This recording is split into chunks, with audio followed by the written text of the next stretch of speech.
Have you ever followed a protocol when your inner voice said no?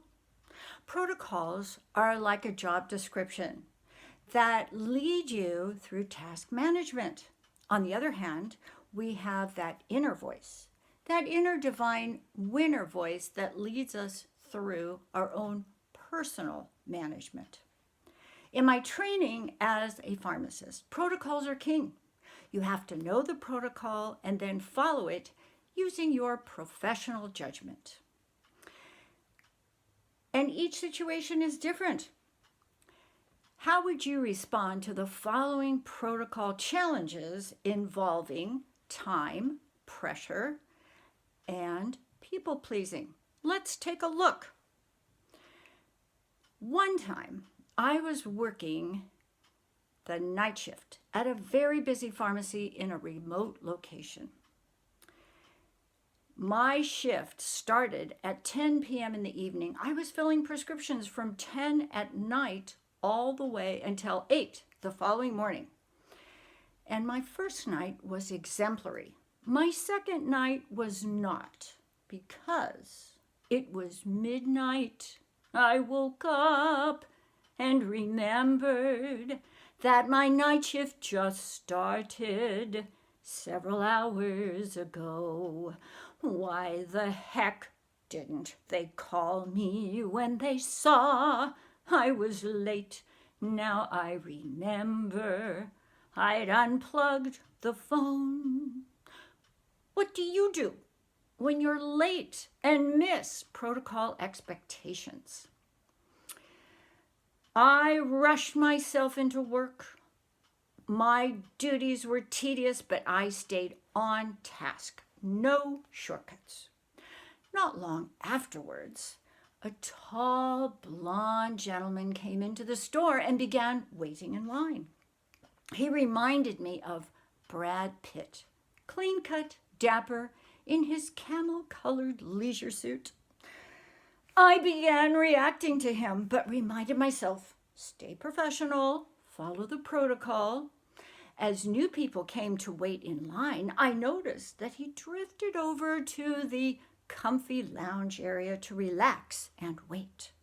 It was at least another 30 or 40 minutes before everyone else was gone, and I had a chance to ask him, "How may I help you?" As he came over to the pharmacy counter, he looked even more amazing. Not one freckle. The guy was freckless. Stay professional, follow the protocol.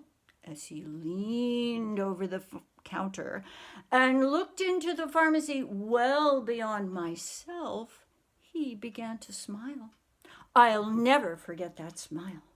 Then he said, "I've a gun in my pocket. I want all your narcotics. Now, hurry up!" What? That's not what I expected. My narcotics? How is that going to work? Have you ever been pressured to do something you did not want to do? Oh my God. Then, out of the clear blue, I said, I have no idea how I should do the paperwork on that. Let me page the manager for direction. No, don't do that. I wasn't going to give him my narcotics, so I just ignored him. Manager, please call pharmacy. He kept begging me to stop. Since paging didn't work, I decided to dial the office directly, focusing on the phone. He kept pleading with me. Finally, the manager answered my call, and as I was diligently describing the details of my dilemma, I looked up and guess what? He left. Now the manager was really upset.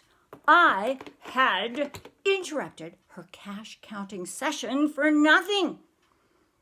Question: have you ever caused a case of inflammatory protocolitis? You know, inflammatory anger caused by not following someone else's protocol. As she came over to the pharmacy, she concluded I had fabricated the entire fiasco because now there was no one there. Fortunately, his conversation was captured on camera. Soon, another manager came and told both of us what had been going on. For the past several weeks, there had been two major drug robberies. One the last week of June, the second the last week of July, and currently it was the last week of August, and the police had been called in for the third time to investigate. I was later reprimanded for not following company protocol by giving him all the narcotics and avoiding the risk of being shot. I had no idea. However, I was glad that I did exactly what I had done. It was as though my response came from a place outside of myself. To me, it was a GTO moment. You know, GTO, when God takes over, GTO. I could have never pre-planned it better. Each of my struggles with time, the pressure of that gun in his pocket and people pleasing,